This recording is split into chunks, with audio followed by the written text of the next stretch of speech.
This is Jenny Matz, and it's November 13th, 2007. I'm here with Andy Ackerman, and we're going to be doing an interview for the Archive of American Television. Is that right? Okay. Hi, Andy. Hi, Jenny. So we're just going to take a few minutes to talk about some biographical facts and a bit about your early influences, and to get the facts straight for the record. Right. Can you tell us your name at birth and when you were born? My name at birth is Robert Andrew Ackerman, and I was born on September 19th, 1956. Ooh, 56. I think Yeah. that's wrong online too. Yeah. And your parents' names and what they did. My father was also Robert Ackerman. My mom was Rosemary Ackerman, and my dad was a lithographer. Was in the printing business, and started out. He was the guy who ran a printing press, and then he as his business got better, he started his own business, and was in the would print print for businesses, and was pretty successful at it. Did really nice work. And my mom raised myself and my brother John and my sister Ann, and she was a substitute teacher, elementary school teacher for a while, and then went on and worked as a bank clerk. And once we got into school, she became a working mom, and also worked for the grocers union as an administrator. And that was most of her work was doing that, working for the union as an administrator. And you grew up where? I grew up here in the Los Angeles area. I was born in Los Angeles, right off the Hollywood Freeway, in a hospital that was called Queen of Angels Hospital, which is now known as the Dream Center. I'm not sure what that is, but there's a big sign outside the building that says Dream Center. You'll see it as you drive by the Hollywood Freeway. And every day, when I used to work at Paramount Studios, I used to drive by where I was born every day on the way to work. Bit of foreshadowing, maybe? Yeah, I'd always nod, say, hi birthplace. And so it was cool to see where I was born, be able to spend each working day driving by where I was born. Mostly grew up in Glendale from about the age of 11 till after college. I was living in Glendale. And your siblings, older, younger? Younger. I'm the oldest. My brother John's about a year and a half younger, and my sister Ann's 10 years younger. Oh, wow. Yeah. So She was a happy accident. She was. Yes. Did you have some parenting responsibilities with her? A little bit, yeah. Yeah, because my mom was working, we had someone helping us out. But once my brother and I came home from school, yeah, it was our job to hang out with Ann. And so yeah, we were like a second set of parents for her, which was really fun. Can you talk a bit about your early exposure to television? Were you a TV buff? Did you watch shows growing up? I as a love kid? watching TV. I did.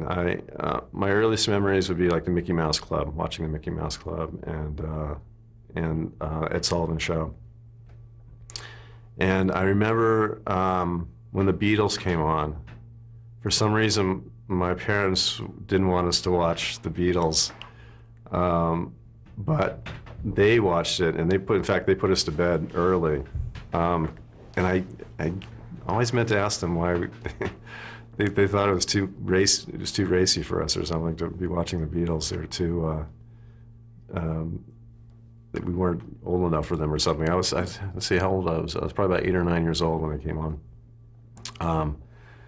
But we listened. We could hear the TV down the hall, and I remember my brother and I sticking our heads out our bedroom door, just like preening and listening, and we could hear them down the hall playing music. It was a very exciting time. Yeah, and then we would pretend, and I remember the next day at school, I pretended that I saw it, because I didn't want any of my friends to know that my parents wouldn't let us. But that was a big night. Were they strict in other ways, or were they? A little, yeah. My dad was a strict dad. He was a Marine, and so he was very disciplined. He kind of believed in young boys should be seen and not heard kind of a philosophy. So it was tough to get an opinion across sometimes if one had an opinion, because he can be pretty tough. Do you think you inherited any traits from either of your folks? Probably more so from my mom. I would say my mom was a very patient woman. She was terrific in terms of she had a very low-key, even-keeled personality. She had a very wonderful, dry sense of humor. So she wasn't anyone who sought attention. My dad, a little more so. My dad had a beautiful singing voice, and he was always singing around the house, always singing. And so he had a little bit more of he was a little bit more of an attention getter, but in a wonderful, charming way. But my mom was she was more of a quiet one. I think I got more of that, more of her personality. Can you hear that at all, or? Okay. In terms of growing up and being a young kid, hobbies, interests, was there anything that you later translated into your work? I mean, did you act out at all? Were you theatrical at all? No, not I could think of. Should we wait and? No. Thanks. Just to pick up, if there was any hobbies or interests you exhibited as a kid that maybe translated later to your interest in entertainment. Yeah, I had a good friend growing up. His name was John Debney, and we used to get together. And his father was Lou Debney, who used to work with Disney Studios. And John was a great friend. We used to get together and make our own little home movies. And we had access through his dad to like the Disney Studio backlot and things like that. So we would sneak away on weekends sometimes and with our little Super 8mm camera and shoot our little movies. But mostly we did around the neighborhood. We only got to do that a couple times, but mostly just around our neighborhood and our backyards and stuff. We would get together and do our little epics. So that was fun. And what was your role? Were you directing? Were you in them? Yeah, sometimes we were in them, and sometimes we did this one thing. There was a neighborhood not too far from us where they were building a new tract of homes, and we went over there one Sunday, and it was, everything was sort of empty lots with some beginnings of some foundations. So we decided to use that as a set for the end of the world. And so we put together this little science fiction, it was probably lasted about 10 minutes and of the end of the world. And so we would play ourselves as a couple of young kids who stumbled upon this. We woke up one morning and realized it was the end of the world. No one was around. All the houses were gone. And so we did our own acting, and it was really fun. We put music to it afterwards. And so, yeah, stuff like that. It was a great way to use your imagination as a little kid. And Super 8, did you have an edit deck you could work on? Just a little one of those little splicers that came with the camera. It was very rudimentary, but it was fun. Did you have an audience for these early films? No, it was just for us. Maybe our parents saw it, but that was about it. Now, did you have any indication then that this would lead to something? Did you say, oh, I want to do this someday for real when I grow up? No, I wasn't. I couldn't look that far into the future. It was, no, I had no idea. So now, skipping ahead, you're in Loyola High School? Loyola High School. Mm-hmm. And Go Cubs. And was there any kind of a film club, or did you do theater, or anything else? I did. I got involved at the very end, my senior year. Again, this is my personality. I was a shy, quiet kid, and I didn't want to get noticed. So I didn't really get involved in things. But by my senior year, and it was through the same friend, John Debney, who turned out to be jumping ahead, who is now a very successful film composer. He was a real bright young guy who's got into music, and he got into performing, and he got involved at Loyola High School Theater and started doing some acting there. And he would just like grab me and say, "Come on, this is fun." And I got involved with the theater, but I auditioned for what was the musical? I want to say Hello Dolly. We did a Hello Dolly musical, and I auditioned for it, and I can't really sing, and it was horribly embarrassing. But the one of the teachers who was directing was looking for an assistant, for someone to be a stage manager, assistant director, and asked, and very kindly asked if I'd be interested, and I said, sure, I'll give that a shot. So that was my first foray into doing what I'm doing. It was my senior year in high school, Loyola High School, and so I became the assistant director on Hello Dolly, and I learned a lot. I learned a lot from his name is Bill Muller, Father Bill Muller, and he was a terrific director, and I learned a lot about staging from him. And even on that high school level, I managed to really learn a lot about how to put a musical on its feet and working with all the kids and all that. It was a great experience. What appealed to you about directing, about stage? Just the creative use of being a. Oh boy, I don't know. That's a good question. I never really thought of that. That's like a major question. Why do you do what you do? It was fun. It was just fun. It was just hanging out and trying to figure out. You have a piece of paper with these words on it, this script, and how to bring it to life. And there was something. It was like a great use of imagination, and there was. And Loyola High School was an all-boys school, and this was one area where girls got involved. So that was one reason why I was attracted to it, because you got to finally hang out with some girls. But from the directing point of view, it opened up. Maybe it brought out the fun that I had making those little movies, and it brought out all those great TV shows I watched as a kid, that this is a chance for me to be able to be a part of that and get into what all those folks were doing. And it was just, it was like something that I realized I really, really liked and thought maybe I could possibly do. Would you say you were a creative kid, artistic? I don't know. I guess I was. I really couldn't draw or anything like that, but I was able to appreciate performances, especially comedic ones. I was really, I found myself really analyzing performances. Like when I remember watching Laurel and Hardy films as a kid, and I got so much more out of it than just appreciating how funny they were. I found myself really wondering why this was funny and why that was funny. Why was all that pain so making me laugh so much, and why when Oliver Hardy simply looked at the camera, it would just make you laugh. So I found myself really kind of analyzing all the bits that they came up with, which was probably unusual for a kid to do. So I found myself being fascinated with it. And yet, I believe when you finally went to college, you first started as an accounting major? Yes. I went to Santa Clara University, go Broncos, and I was a good math student in high school, and I was good with numbers.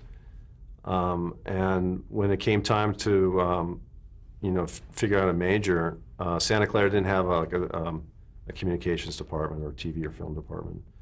And my mom suggested, well, you're good in math, and when you get out of college, if you, like, for example, accounting, if you want to become like a CPA, that's a good paying job just when you get out of college. And I said, okay, I'll give that a try. So I became an accounting major, and I quickly found out within my first 2 or 3 courses that it was a huge mistake. And that was not how I wanted to spend my life. It was it was a little dry.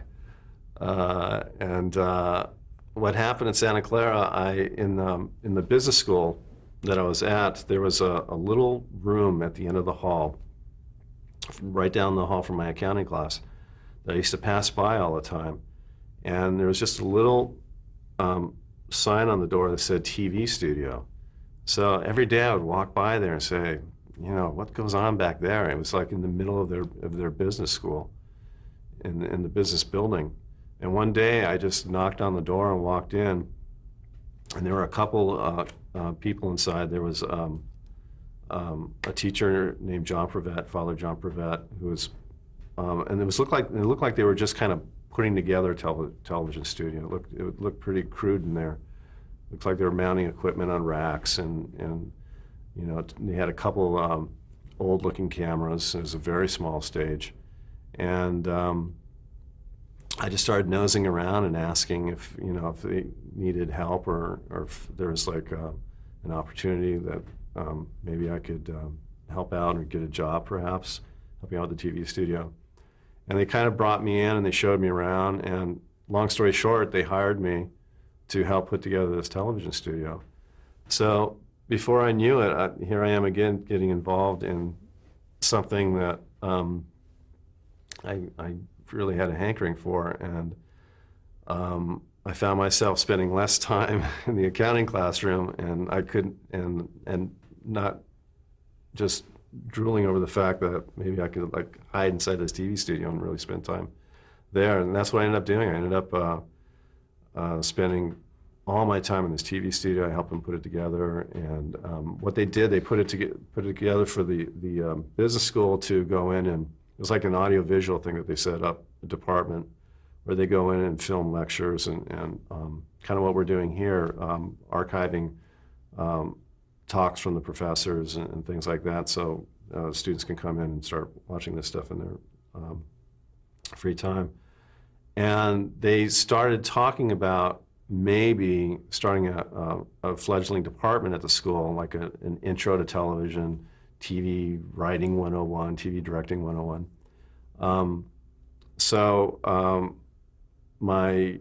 In the middle of my sophomore year, they decided to go for it, and so I was like their first student. It was myself and probably about 7 other students showed up the first day of class for TV directing 101, and it went well. We had this whole room to ourselves. It was this tiny, small little program, and we had complete freedom to do whatever we wanted. We put together like public service announcements, short little films. And this is pre-MTV. We put together a little music video. We would, like, whatever song we would like, we would get it and shoot our own little video for it. Yeah, this was like 1976, 75, 76, when this was happening. Mm-hmm. So I found myself getting more involved, and I decided to change my major from accounting, and like I said before, they had no major for TV or film. So I found this umbrella major called General Humanities, and which was great because it was such an umbrella major. I was allowed to go. I take philosophy, history, creative writing courses, some theater. They had a small theater department there. And my counselor used to make fun of me. He used to call me the Renaissance student because of I was across the map taking a little bit of everything, which proved to be the greatest education I could have had at Santa Clara. So I wasn't no longer limited to an accounting business major. I was taking a little bit of everything. So it was great. So I ended up graduating with a general humanities major, and was able to get a lot of hands-on TV experience at our small little school. Do you remember the kind of equipment that you were using, and if you gravitated towards one end of it, or was it just you did everything? Did everything, yeah. Mm-hmm. Yeah, I got to, that's where I first learned to edit. You did your own editing, and we had 2 TV cameras, and we had it was just, I mean, everything was on the cheap. It was like very old, used equipment. Things were constantly breaking down. We were constantly putting Band-Aids on things. And again, it proved to be a great learning experience. And do you think it hindered you at all in going into the workforce and your career later, having a general humanities degree rather than having, say, gone to a school with a TV production major? I don't know. I don't think so. That's a good question because I don't know. At that time, no. I'd be curious nowadays how important that degree is to have that film TV degree. Because when it comes right down to it, it's I think they're just looking for talent, and regardless of even if you went to college, I mean, who knows? I don't know if even that's important. I just feel like the more experience you can get in different things, the better. Instead of being keyholed into one particular, I would recommend learning as much about everything as possible. Have as much experience and have your hands in all kinds of areas would be the best way to go. Now, graduating Santa Clara, you the first work experience you had was at MTM Studio. Is that correct? And can you talk about how that came to be? I mean, you graduate, then what? I graduated from Santa Clara in '78, and then I came back to here down to Los Angeles, and I had no connections, no names, nothing. I was starting from scratch. I put together my little resume, and I put it on orange paper, thinking that might get some attention. If it's on orange paper as opposed to white paper, maybe that would stick out in someone's pile a little bit more. And I was given one name when I was, just before I finished at Santa Clara, I got involved with a counseling center off campus, and I helped film counseling sessions and it was a family counseling center, and which was a great experience.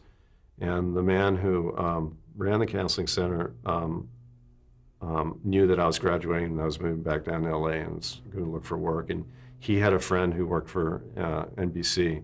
So that was the one name I had, was someone who worked at NBC. I had no idea what he did at NBC, but I had one phone number. So when I came back down to Los Angeles, I picked up the phone and I said, okay, here goes. And I dialed in this man, and I can't remember his name. Please forgive me if you watch this someday. Was this terrific man. He was like, I think he was like a unit production manager at NBC Studios in Burbank. And very kindly said, come on in, love to meet you, love to talk to you. And again, he was doing it for his friend, I'm sure, who gave me the number. But when I showed up, he was terrific. I must have caught him on a good day. He had a light day that day. He gave me the tour of NBC. I walked on the Tonight Show set where I was sat at Johnny Carson's desk, and it was a very exciting moment. And you could just feel all the history of that place as you're walking the set. And he showed me around NBC, showed me different stages, and he introduced me to people, and he invited me in his office, and we talked, and he asked me what kind of things I wanted to do, and he did this remarkable thing. He says, I can't help you here. There's nothing I could do for you. I mean, I'll take your resume. But then he did a remarkable thing. He picked up the phone and started calling people he knew to see if there was anything out there for me. And he must have made about 4 or 5 calls to different people. And so it became it dominoed. It was, I would meet with a couple of those people, and then they turned around and gave me a couple more names. And within about 4 or 5 months, I found myself at the production offices of Welcome Back, Kotter, which was over at ABC Prospect. And it was a very popular show, and I was just excited to be walking into the production office. And I met with this wonderful woman. Her name is Claire Barrett Young. She was, I believe, the associate producer on the show. And she took a liking to me and wanted to try and bring me on the show. There was a couple openings. There was an opening for a production assistant, and then there was an opening for an assistant editor. Their editor needed an assistant. And as I was thinking about it, I mean, before the day was over, the PA job had been filled. Someone else got it. So then the assistant editing position became possible, and they asked if I knew anything about editing, and I lied a little bit and said, of course, I know everything there is to know about editing. And so they set up a meeting with the editor, and the editor, a woman, a wonderful woman named Sue Jenkins, met with me. And she clearly saw right away that I didn't know much about editing at all, other than I brought some stuff that I did at college and had her look at it. And she very generously, she was, I guess, needed an assistant pretty bad, and gave me a shot. She says, I'll hire you for a couple of weeks in a probationary period and see if how fast a learner you are. And so she gave me a shot, and she taught me how to use the equipment. The equipment is, at that time, it was electronic computer editing, which was fairly new at that time. And it was a system called the CMX 50, which is way before Advid and all these other editing systems that we have now. And she taught me how to use it, and it worked out. It was after a couple weeks of very little sleep, I was just up learning the keyboard and learning all the tricks, and I made the cut. I became the assistant editor on Welcome Back, Kotter. And that lasted a year. And then and it turned out to be the show's last year. And then I got a call from an editor who was doing a new show called WKRP in Cincinnati over with MTM, and which was really exciting. And I met with him. His name was Bob Best, and a terrific guy. And he hired me to be his assistant. And then a fortuitous thing happened about 6 weeks into the season. Bob was offered a wonderful job where he was able to work out of his house, recutting for syndication all the Ed Sullivan shows, cutting them down to like half hours. So he took that job, and suddenly WKRP in Cincinnati did not have an editor. So while they were looking for an editor, they gave me a shot at cutting an episode. So here was my big chance. So I cut an episode, and I remember going in and sitting with Hugh Wilson, the creator and showrunner. And Hugh Wilson, he liked what he saw. He thought it was great, and he was one of the nicest men I've ever dealt with and worked with. And he very generously said, "You know what? You got the job." Which was shocking, and it was like a huge day for me, and I'll never forget it. And I became, after about 6 weeks, I became the editor of WKRP in Cincinnati. And the year ended on an amazingly high note. It was like something that I could never, ever predict. The office called me when the season was over and said, what episode you want to put up for Emmy consideration? And I had no idea what that meant, and they said, well, we put up, as the editor, you should put up an episode for Emmy consideration. And so I just threw an episode out. It was an episode we did. It was a really fun episode. It was based, our little homage to the Christmas Carol, where Arthur Carlson gets visited by Christmas past, present, and future after he's eaten some of Dr. Johnny Fever's brownies.